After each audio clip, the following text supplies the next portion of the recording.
Classes में स्वागत है। और जैसा कि आपको पता चल चुका होगा कि एग्ज़ाम हमारे जो है 20 मार्च और लगभग 30 अप्रैल के बीचों बीच में होंगे। जो है एग्ज़ाम लेट हैं, कोई बात नहीं, आप लोग तैयारी जारी रखिए। और एग्ज़ाम होंगे, लेट हो रहे हैं, कोई बात नहीं, आप अपने एग्ज़ाम के लिए पढ़ाई करते रहिए, लगे रहेंगे तो एक दिन है ज़रूर ही आपको सफलता मिलेगी और अच्छे नंबर लाकर आप जो है अपने आप को प्रूव कर सकते हैं कि एग्ज़ाम देर में हो रहा है कोई बात नहीं, लेकिन हम अच्छे नंबर लाकर अपने आप को प्रूव करेंगे। ठीक है, तो इसी क्रम में आगे बढ़ते हुए हमने पढ़े थे दो चरों में रैखिक समीकरण, ये चैप्टर दूसरा है। और इसके बाद में है इसकी मैंने आलेखी विधि पढ़ा रखी है वीडियो में, पहले वीडियो में पढ़ा रखी है। और अब हम पढ़ेंगे बीजगणितीय विधि के बारे में।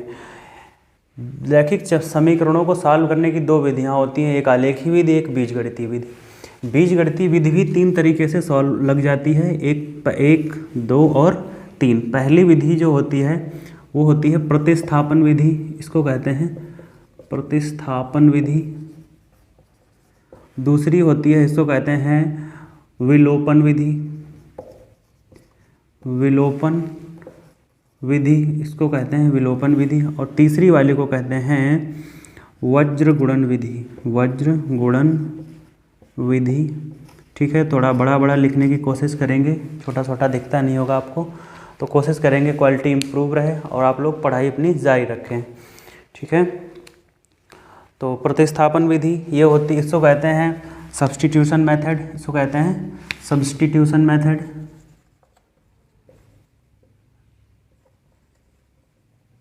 Substitution method. विलोपन को कहते हैं एलिमिनेशन, एलिमिनेशन मेथड। और वज्रगुणन को कहते हैं क्रॉस मल्टीप्लिकेशन, इसको कहते हैं cross multiplication method, cross multiplication method कहा जाता है। अब हम पढ़ेंगे सबसे पहले बीजगणितीय विधि में प्रतिस्थापन विधि के बारे में। ठीक है, तो बीजगणित में प्रतिस्थापन विधि के बारे में पढ़ेंगे। ठीक है, इसको इरेज कर देते हैं। और हमारा सवाल ये है प्रतिस्थापन विधि कौन सी है? प्रतिस्थापन विधि, इसका नाम है प्रतिस्थापन। x + y = 14, x - y = 4। इनको प्रतिस्थापन विधि से हल करना है। किस विधि से हल करना है? इनको प्रतिस्थापन विधि से हल करना है। तो इस प्रतिस्थापन विधि हल करने के लिए हमको y का मान x के टर्म में निकाल लेना है या x का मान y के टर्म में निकाल लेना है। तो x बराबर, इस वाले समीकरण में y को उधर भेज देंगे, x बराबर 4 - y हो जाए, 4 + y हो जाए, क्योंकि -y इधर था तो दूसरी तरफ भागेगा तो प्लस का, यानी x बराबर 4 + y आ गया। ये इसको मान लेते हैं 1। और x + y = 14, x + y = 14 में x बराबर 4 + y। ठीक है, x बराबर 4 + y, तो x की जगह पर 4 + y = 14। ये y यहाँ पर नोट हुआ है, यह y यहाँ पर नोट हुआ है। 4 + 2y बराबर में 14, ये 4 उधर जाकर घट जाएंगे तो बचेगा 10, 14 - 4 10, 2y, यानी 2 से 10 कट जाएंगे तो y बराबर आ जाएगा 5, y बराबर आ जाएगा 5। अब y बराबर 5 आ चुका है। अब y का मान हम रख देंगे यहाँ, y बराबर 5 किस में रख दोगे? इस वाले समीकरण में रख दो, x + y = 14 में रख दो। इसमें रखने पर y बराबर x + 14 में जैसे तुम रखोगे तो क्या आ जाएगा? x + 5 = 14, तो x बराबर 14 - 5, यानी x बराबर 9 आ गया। हमने प्रतिस्थापन विधि से x और y दोनों के मान ज्ञात कर लिए हैं, यानी कि उत्तर में क्या लिख लेंगे? x बराबर 9 और y बराबर आ जाएगा 5। ठीक, ये हमारा रहेगा उत्तर। ठीक है, इसी तरीके से हमारा एक और दूसरा सवाल रहेगा, आप इसको जो है नोट कर लीजिए और स्क्रीनशॉट ले लीजिए। ठीक है, इस तरीके से। और हाँ, आप लोग को पढ़ाई को जारी रखिए। ठीक है, एग्ज़ाम लेट होंगे इसका कोई मतलब नहीं है, एग्ज़ाम जितना लेट होंगे आप जो है कोई ढिलाई मत करना, नहीं कहा जाता है जब तक दवाई नहीं तब तक कोई ढिलाई नहीं। जब तक तुम्हारा एग्ज़ाम नहीं हो रहा है तब तक जो है तुम पढ़ाई में कोई ढिलाई ना करना, पढ़ते रहना, एंजॉय भी करते रहना। ठीक है, बंद कर नहीं कोई काम करना होता है, एंजॉय करते करते पढ़ाई करना। दूसरा सवाल है √2x और प्लस √3y बराबर में है 0 और √3x है √3x minus √8y 3x minus √8y बराबर में 0। ये दो समीकरण दिए हैं, इनको प्रतिस्थापन विधि से हल करना है। तो भाई इसको हल कर लेते हैं। हल करो, एक की वैल्यू उठाकर दूसरी तरफ भगा देते हैं, बस यही करते हैं। √3x इस वाले समीकरण को हल कर रहे हैं, √3x और 8y को दूसरी तरफ रख दे रहे हैं, 8y √8 और y, ठीक है। इतना आ गया, ये उठकर इधर चला जाएगा तो माइनस की जगह ये प्लस का हो जाएगा। x बराबर आ जाएगा √8/√3 और y, इतना आ गया, ठीक। यानी x की वैल्यू ये आ गई, x की वैल्यू y के टर्म में आई हुई है, तो x बराबर y√8 और बटे √3 को इस वाले समीकरण में √2x प्लस √3y बराबर 0 में रख देने पर, जब इसमें रख दोगे तो आ जाएगा x √2 into y √8/√3 plus √3y बराबर में 0, ठीक है। अब इसको सॉल्व कर लेते हैं ज़रा। √2 मल्टीप्लाई करेगा तो पहुंच जाएगा y√16 और बटे √3 प्लस √3y बराबर में, y यहाँ है, y बराबर 0, ठीक है। √16 कितना होता है? √16 होता है 4y और बटे √3, यानी कि √16 के ऊपर से √ हटेगा तो ये 4 बन जाएगा और ये √3y बराबर में 0, ठीक है। इतना ही है सवाल। इधर इसको नोट करते हैं, लगा लेते हैं इस सवाल को। तो √3y यहाँ पर लिख लो, √3y 4y और प्लस ये √3 और √3 की गुणा होगी तब कितना हो जाएगा? 4 ये 3 हो जाएगा, 3y पूरा बराबर में नीचे रहेगा √3, ठीक है, बराबर में 0। ये क्रॉस मल्टीप्लाई कर जाएगा तो 4y प्लस 3y बराबर में 0, तो 7y बराबर में 0, तो y बराबर कितना जाएगा? 7 0 बटे 7 यानी कि 0। y बराबर 0 आ गया है और y बराबर 0 आ गया है। अब x की वैल्यू यानी कि x, इसमें यहाँ पर x के बराबर में y हमने क्या माना था? ये है, माना क्या था? जो समीकरण से आया था वही मानेंगे। x बराबर आया था √8/√3 इंटू वाई की जगह 0। अब जब 0 से गुणा होगी तो सब 0 हो जाएंगे। प्रतिस्थापन विधि से हमको दोनों की वैल्यू क्या मिल गई हैं? x बराबर 0 और y बराबर 0। तो इस तरीके से आप प्रतिस्थापन विधि को लगा सकते हैं। अब हम लोग पढ़ेंगे दूसरी वाली विधि, विलोपन विधि के बारे में, ठीक है। विलोपन विधि के बारे में पढ़ते हैं। 2-2 सवाल हर एक मतलब इससे ले लेते हैं, इस वजह से जो है ठीक रहेगा। आप बाकी मोस्ट जो इम्पोर्टेंट क्वेश्चन हैं उनकी एक्सरसाइज हम करवा देंगे बाद में। प्रतिस्थापन विधि हो गई। अब यहाँ पे लिखते हैं विलोपन विधि। विलोपन विधि यानी कि एलिमिनेशन मेथड। एलिमिनेशन मेथड को सॉल्व करने के लिए पहले फटाफट सवाल लिख लेते हैं। x प्लस वाई बराबर 5, 2x माइनस 3y बराबर 4, x प्लस वाई बराबर 4 और 2x माइनस 3y बराबर में 2x माइनस 3y बराबर 4, ठीक है। इसको विलोपन विधि से हल करना है, इनको विलोपन विधि से हल करना है। विलोपन विधि में क्या करना होता है? जो y है उसके बराबर में इसकी वैल्यू ले आते हैं। मतलब ये 3y है तो 3y यहाँ पर भी है, फिर एक पद को विलोप यानी कि गायब कर देते हैं, एलिमिनेट कर देते हैं। तो इस वाले समीकरण में हमने क्या कर दिया? ये मान लिया पहला समीकरण है, ये दूसरा समीकरण है। इस वाले समीकरण में देखो 3y नहीं है और यहाँ पर y है केवल, या इस यहाँ पे 2x है, यहाँ पर x है केवल। यानी हम क्या करेंगे? या तो इसमें 2 से गुणा कर दें या 3 से गुणा कर दें, किसी से भी हमारा काम चल जाएगा। हमने इसमें 3 से गुणा कर दी तो ये समीकरण बन के आ गया 3x, क्या बन के आ गया? 3x प्लस 3y बराबर में 3 × 5 = 15। ये वाला समीकरण मान लिया ये तीसरा समीकरण हो गया, ठीक है। और ये बना 2x - 3y बराबर में 4। जब देखो बराबर बराबर वाली वैल्यू यानी y की 3 और 3 वाले की वैल्यू प्लस और माइनस में हो तब लिखेंगे जोड़ने पर, यानी कि जोड़ने पर प्लस और माइनस ख़त्म हो जाते हैं, ठीक है। तो यहाँ पर लिख देंगे जोड़ने पर। जब इनको जोड़ देंगे तब क्या हो जाएगा, ये 3x, ये 3 और 2 5x, ये कितना हो जाएगा 5x, और ये 3y क्या हो जाएंगे, जुड़कर ख़त्म हो जाएंगे, यानी 5x बचेगा सिर्फ। इधर 15 × 4 = 19 हो जाएगा, इधर क्या हो जाएगा 15 × 4 = 19 हो जाएगा। जुड़ जाएंगे, चिन्ह बदलते नहीं, यहाँ पर भी प्लस ही रहेंगे सब। 5x बराबर कितना आ जाएगा, 5 गुणे में है तो 19 के बटे में पहुँच जाएगा। x बराबर हो जाएगा 19/5। x बराबर 19/5 चाहे इस वाले समीकरण में रख लो और चाहे इस वाले समीकरण में रख लो। x + y बराबर 5 में x बराबर 19/5 रखने पर, ठीक है, रख दो यहाँ पे। तो x की जगह 19/5 प्लस y बराबर में 5, तो उधर चला जाएगा ये हटकर। 5 - 19/5 = 25, 25 -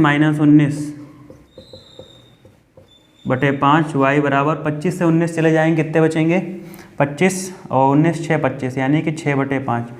x और y दोनों की वैल्यू आ गई है विलोपन विधि से। x की वैल्यू आई है 19/5, y की वैल्यू आई है 6/5। विलोपन विधि में क्या करते हैं कि यानी कि एक वैल्यू को दूसरी वैल्यू के बराबर, यानी कि y अगर 3y यहाँ पर है तो 3y हमको यहाँ पर बनाना है। अगर चिन्ह विपरीत हैं तब जोड़ देंगे, चिन्ह एक जैसे हैं तब घटा देंगे, ठीक है। चलिए अगला सवाल लगाते हैं, इसको इरेज कर देते हैं।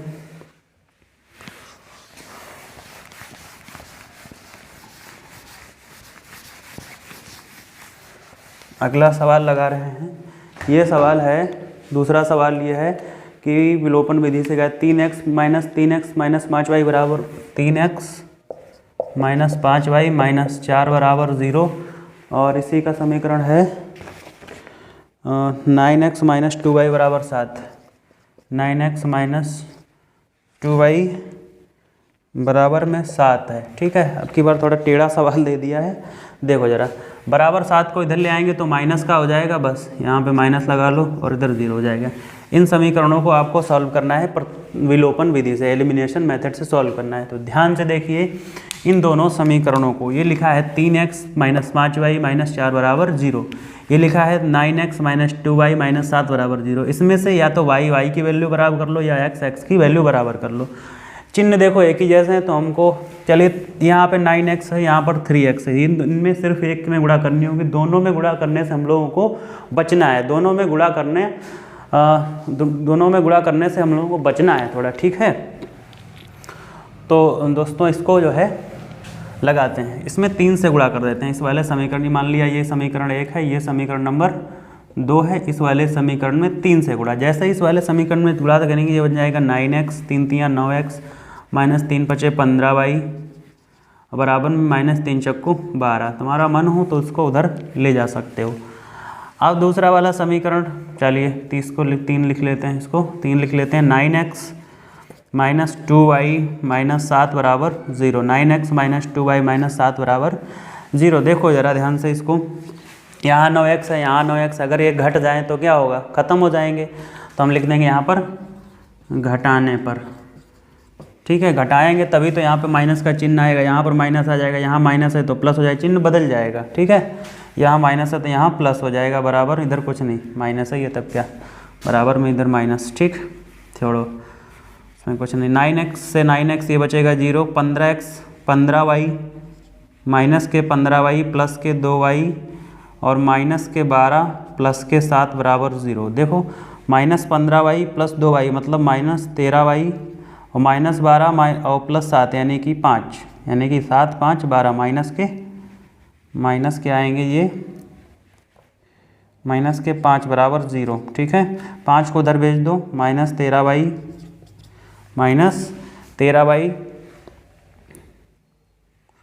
और 5 उधर पहुंच गया तो y बराबर आ जाएगा 5/-13, यानी कि y की वैल्यू हमने निकाल ली है। y की वैल्यू निकालने के बाद अब हम x की वैल्यू निकालेंगे। x की वैल्यू निकाल लेने पर क्या आएगा, x की वैल्यू निकाल लेने पर, यानी कि इसी में कहीं पे वैल्यू रख देंगे 3x माइनस 5y माइनस 4 बराबर 0, यानी x की वैल्यू y की वैल्यू -5/13 रख देने पर 3x माइनस 5 और 5/13, ये भी है माइनस की -4 बराबर में 0। हमने यहाँ पर -5/13 वो वैल्यू रख ली है। इसके बाद में 3x माइनस 25 माइनस माइनस हो जाएगा प्लस 25/13 -4 बराबर में 0। इसको जोड़ लेंगे थोड़ा, ठीक है। 3x 13 चक्कू 52, 52 से 25 चले जाएंगे तो माइनस के 25 26 27 कितने बचेंगे? देखो 25 25 50 होते हैं, 2 और आगे हैं तो 25 2 27। भाई माइनस के ज़्यादा हैं तो माइनस के 27 बचेंगे, माइनस के 27/13, माइनस के 27/13 आ जाएगा बराबर में 0। उधर भेज दो तो 3x बराबर 27/13 और 3 से 27 को कैंसिल भी कर दोगे तो x बराबर आ जाएगा 27/13 और 3 इधर गुणे में है तो इधर भाग में चला जाएगा, 3 नेम 27, x बराबर आ जाएगा 9/13। ठीक है, इतना आएगा 9/13 आ जाएगा। ठीक है, इसकी वैल्यू रख दी है।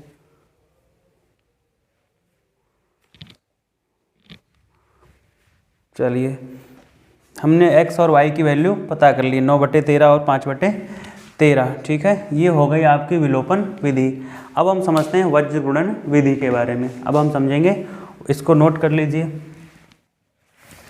ठीक है, अब हम समझेंगे वज्र गुणन विधि के बारे में।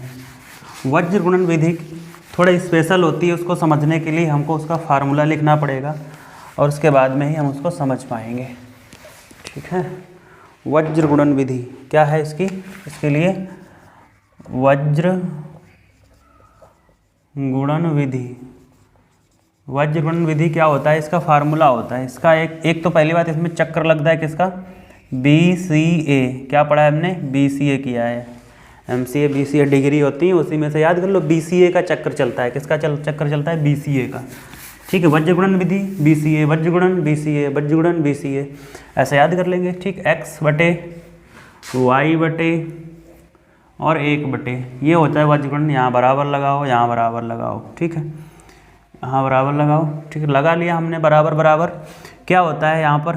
B1 B2 BCA C1 C2 C1, जो यहाँ छूटता है वही यहाँ से शुरू हो जाता है, B1 और फिर C के बाद A1 A2 और A1 A2 B1 B2। यहाँ पर बटे में नहीं होता है, बटे में नहीं होता है, ध्यान रखिएगा। ठीक है, कभी गलती ना कर बैठना। माइनस यहाँ लगाओ, माइनस यहाँ लगाओ, माइनस यहाँ लगाओ। ठीक है, अब इसको थोड़ा हम लोग सूत्र के फॉर्मेट में लिखेंगे। x y 1, थोड़ा ऐसा ही आप लोग इसको लिखना सीखिए।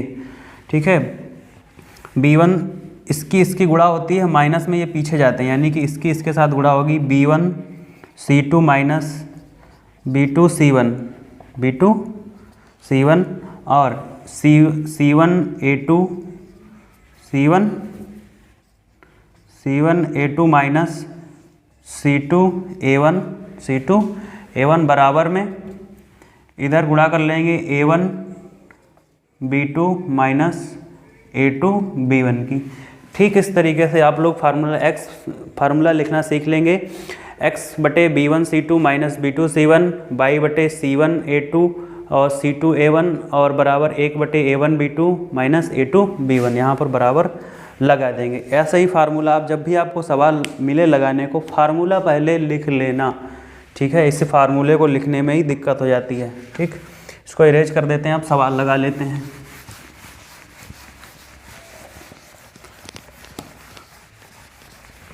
सवाल है 2x प्लस वाई बराबर 5, 3x प्लस 2y बराबर 8। 2x प्लस वाई बराबर 5, 3x प्लस 2y बराबर 8, 3x प्लस 2y बराबर 8, ये सवाल है। हम ज़रा इन समीकरणों को किस फॉर्म में लिखेंगे? इन समीकरणों को हम ax plus by plus c बराबर 0 के फॉर्मेट में लिखेंगे। ठीक है, से तुलना करने पर। ठीक, इसको ज़रा जब 8 को बराबर के इधर ले आएंगे तब ये माइनस का हो जाएगा और बराबर 0 यहाँ लग जाएगा। 5 को बराबर के इधर ले आएंगे तो यहाँ माइनस लग जाएगा और इधर बराबर में 0 हो जाएगा। ठीक है, इस समीकरण को इस तरीके से लिखने पर तो a1 से तुलना करने पर, चला इसको लिख लेते हैं, 2x + y - 5 बराबर 0। क्या आ गया? a1 b1 c1। यहाँ से a1 b1 c1 की वैल्यू आ जाएगी, क्या आएगी? a1 बराबर 2, b1 बराबर 1, c1 बराबर -5। इसी तरीके से ये वाला समीकरण लिखेंगे, 3x + 2y - 8 बराबर 0। गुणा भाग करेंगे, जैसा ही इसको लगाएंगे तो आ जाएगा a2 की वैल्यू आ जाएगी 3, b2 की वैल्यू आ जाएगी 2, c2 की वैल्यू हो जाएगी -8। इनकी वैल्यू जैसे ही आई हुई है, हम क्या करेंगे, इनकी वैल्यू को इस फार्मूले में यहाँ पर रखेंगे आकर के। फार्मूला क्या बताया था? वही फार्मूला है, कोई नया फार्मूला नहीं है। x y और 1 क्या है यहाँ पर? b1 b2 c1 c2 c1 c2 a1 a2 a1 a2 b1 b2 minus बराबर बराबर। इतना लगा लिया हमने। फटाक से इसके नीचे वैल्यू रखनी शुरू करेंगे। x बराबर कितना है? b1 से 1 और 1 2, 1 2 c1 कितना है? -5 8 -5 -8 y वैल्यू रख दी हमने फटाक से यहाँ पर y की, और c1 की वैल्यू, c1 की तो -5 8 पहले यही कॉपी कर लिया करो, जो यहाँ लिखा है वही यहाँ पे कॉपी करना है। और a1 और a2 की वैल्यू 2 और 3 है। क्या है? 2 और 3 है। और 2 और 3 1/2 3, और b1 1/2 1 और 2, यहाँ पर माइनस, यहाँ पर माइनस और यहाँ पर माइनस।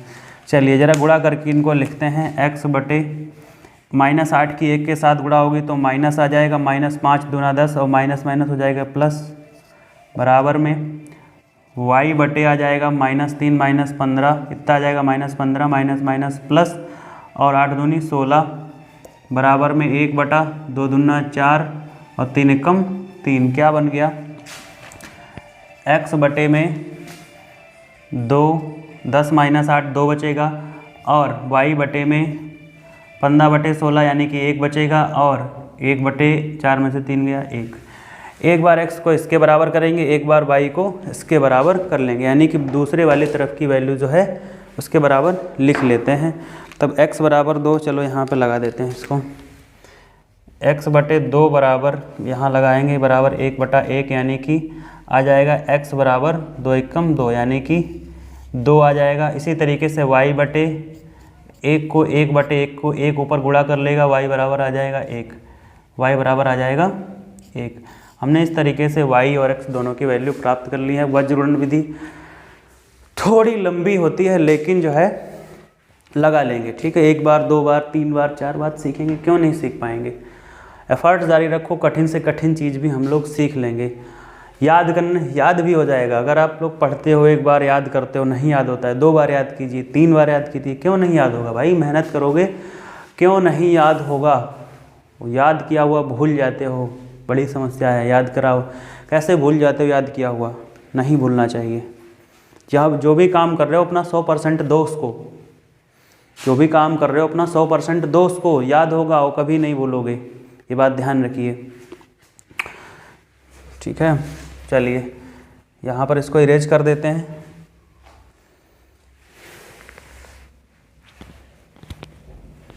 दूसरा सवाल लगाएंगे तुरंत ही, दूसरा सवाल तुरंत ही लगाएंगे हम।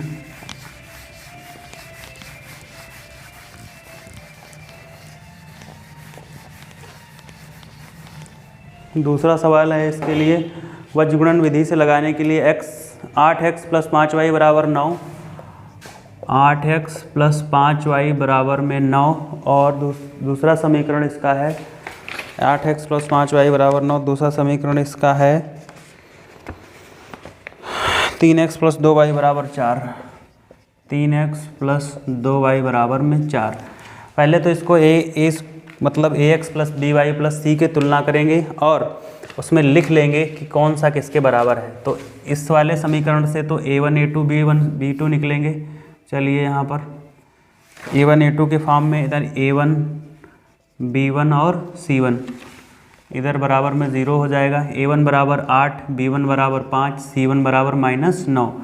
ठीक इसी तरीके से दूसरा वाला समीकरण लिखा था हमने, जो दूसरा वाला समीकरण क्या लिखा था, ऐसे बनता नहीं है। दूसरा वाला समीकरण लिखें 3x + 2y, 3x + 2y और दिया है 3x + 2y बराबर 4, बराबर 4 को इधर ले आएंगे तो -4 हो जाएगा, बराबर में 0। इसके लिए भी क्या जाएंगे, a1 बराबर 3, a2 रहेगा इसके लिए, b2 बराबर 2, c2 बराबर -4। चलिए फार्मूला लिख लेते हैं। फार्मूला क्या, BCA फार्मूला, वज्र गुणन विधि का BCA फार्मूला। कौन सा फार्मूला, BCA, x y और 1 क्या होगा, यहाँ पे लिखो BCA, यहाँ फिर लिखो, नहीं यहाँ पर BCA और AB, यानी कि BCA फार्मूला। ठीक, पहले B1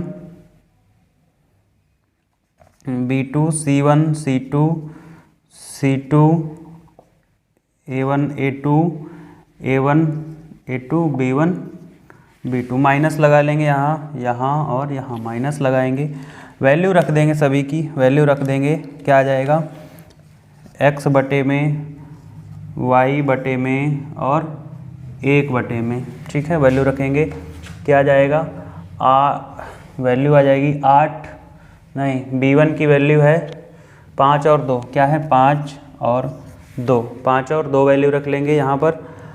और उसके बाद में C1 की वैल्यू है, C1 -9 -4 कितनी है, -9 -4। इसी तरीके से C1 की -9 बटे -4 और A1 की वैल्यू है, A1 8 और 3, कितनी वैल्यू हैं, 8 और 3। यहाँ पर भी 8 और 3 बटा नहीं है, इसको ध्यान रखना, बटा लग जाता है, आदत के कारण लग जाता है। 5 और 2, यहाँ माइनस और यहाँ पर भी माइनस लगाएंगे। जैसे ही हम इसको सॉल्व करेंगे तो क्या आ जाएगा, x बटे में 5 चक्कू -20, माइनस प्लस 18, -20 और प्लस का 18 बराबर में y बटे में 9 तियाँ -27 और 8 चक्कू 32, प्लस का 32, -27 प्लस का 32 बटे में y। ऐसे ही इसके बारे में देखो, 2 अट्ठे 16, -5 तियाँ 15, 16 - 15, 1 बटे 16 - 15 क्या बन गया, x बटे -20 प्लस 18, -20 प्लस 18 कितना बचेगा, -2, y बराबर 27, 5 32 कितना बचेगा, प्लस का 5, जो बड़ा है निशान उसी का लगेगा। 16 - 15 बड़ा है, निशान उसी का लगेगा। जैसे घर में घर में बड़े, जो भी बड़ा होता है, बड़ा भैया बड़ी बहन या कोई होता है, उसी के नाम से बुलाया जाता है, ये उनका घर है, उनके पिताजी का घर है, छोटे वाले की नहीं। तो निशान उसी का लगेगा, जो बड़ा होता है उसी का निशान लगेगा। 16 - 15 यानी कि 1, 16 - 15 है, यानी अब x बटे 2 को इसके बराबर कर देंगे, y बटे 5 इसके बराबर, x बटे 2 -1 बटा 1 यानी कि x बराबर 2, उधर गुणा करेगा, x बराबर -2 आ जाएगा। ठीक इसी तरीके से y बटे 5 को भी एक बार 1 बटे 1 के बराबर करेंगे और y बटे 5 गुणा कर देगा तो आ जाएगा 5 एकम 5।